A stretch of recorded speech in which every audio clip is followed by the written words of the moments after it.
রাত যখন ধীরে ধীরে স্থির হয়ে আসে, চারপাশের সব শব্দ মিলিয়ে যায়, তখন নিজের ভিতরের কথাগুলোই সবচেয়ে জোরে শোনা যায়। দিনের ব্যস্ততায় হারিয়ে যাওয়া অনুভূতিগুলো রাতের শান্ত অন্ধকারে হঠাৎ করেই সামনে এসে দাঁড়ায়।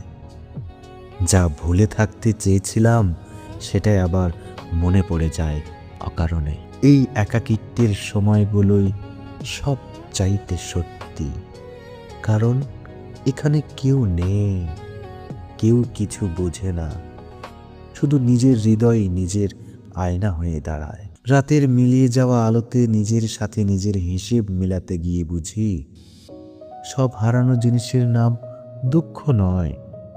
কিছু আফসোস হলো সেই সব মানুষগুলো যাদের কাছে আমরা পৌঁছাতে পারিনি ঠিক সময়। কিছু কথা অধরায় রয়ে যায়, কিছু অনুভূতি জমে থাকে বুকের ভেতর, শব্দ না খুঁজে পেয়ে চুপ হয়ে যায় কিছু কিছু হৃদয়।